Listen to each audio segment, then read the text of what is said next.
Hey guys, this is Mooseface again, and I'm just going to be going over a couple of updates that have come out for the 5th day that have improved it. I won't go over everything, but I'll go over the important stuff. First thing, I suppose, on the latest update is the GUI has been updated. You can see how everything now in the top left and top right and the bottom corners there kind of slant inwards now. Just to give it the sort of look that you're looking out from a head's perspective. The other change is to hacking. This was not the last update, the one before. Apparently the range of this hacking tool has increased, and when you actually hack into a device, an RFID, the interface has changed slightly in the inventory, because instead of having two options to select how it appears on your scanner, which I didn't go into last time, but I'll just do it now. The smiley face will appear green on your scanner. The one in the middle will appear as neutral, which will be yellow, and the one on the left is red, which is an enemy. At the moment we can see at the bottom that's what the current state is, so at the moment it's a happy one. Now on the right hand side we have the options now to give the RFD the commands, and which is pretty good, and you can see the state as well, which is handy. What I'd like to see an improvement on this, where the state is updated to say whether it's getting wood, and also or whatever resource, and also how much longer it's going to be before it returns to the location that you tell it to. So that would be good. But yeah, this is a big improvement. There's also a couple of other changes I'd like to see, particularly to the inventory, because imagine you were being attacked now. You'd have to hit the back button on the inventory there, and then back again, and then back again, and that's a bit too clunky when you're in a bit of an emergency situation and need to start running. So it would be nice to it's just more awkward, especially seeing as it changes position as well. It's not like you can just spam the same area and get away. You have to aim your mouse cursor and move it across each time.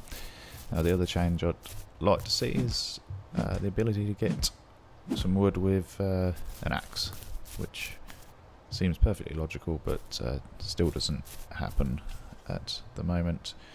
And it would also be extremely handy when, instead of having to hit Q and E to change items all the time, just to be able to perhaps go into the inventory and just assign one of these items to a number key. That would be fantastic, so you can quickly select it when you're running around. But anyway, this isn't about what I want, this is about what there is. So yeah, you've also, a couple of bugs are fixed to do with capacitors. You may have noticed this if you've played it before, that sometimes you'd go up to solar panel or somewhere like that where there was a capacitor there and you weren't able to pick it up. It would be quite frustrating sometimes. And the other bug fix which I found frustrating was ladders. I just couldn't go up them sometimes, but that's been fixed. They've also improved the tutorial on this, just to make it easier for those who are struggling with the jumping system. They've added a couple of notes, which is handy. The other things they've changed is key bindings. Apparently there was an issue with binding certain keys to certain actions. I never came across these, but apparently that's been fixed. And you'll also notice that for my sprint I have left Alt selected. Now previously I wasn't able to do that because it would just zoom in every time I wanted to run, and it wouldn't run at all. So that's now been fixed. So left Alt is usable if you want to do that. Now the other big change, which is good for online play, is in multiplayer section.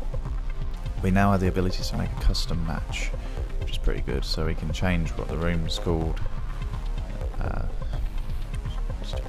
Just call it that for now. And you can change the game type. You've got loners and co-op, which there always was, but you also have free play now, which was previously only available on single player. You can have maximum players from 2 to 10 days, 2 to 10 again, which kind of defeats the object of being called the 5th day. Now this is a bit silly because you can have the day length up to 12 hours. So as I've got it set at the moment, that will take 120 hours to if you survived all the way through. Particularly if you had respawns selected as yes, which is another new feature, which is very good, because previously it was very match-like, and if you died, that was it, you were out. Which some people might like, but it's nice to be able to build a place and kind of feel proud about it, and if you die, hey, whatever, you just go back to it. It's nice. And you can also set the visibility to be private and public there, which is good if you've got some friends you want to play with, don't want to get disturbed. There's also this chat window in the lobby, which is also very handy, because we all know we could be waiting there a while if it's public particularly. And another thing that seems to happen with this is, even though I've only got 1 out of 10 players here, sometimes if there's just the 2 players, after a period of time it will start anyway, which is great if there isn't many players on, but it also means that you're not going to get the number of players that you wanted, you're not going to get the experience that you wanted, so I don't know, that's probably not that great. But anyway guys, that's about it for now. I hope you enjoyed the video.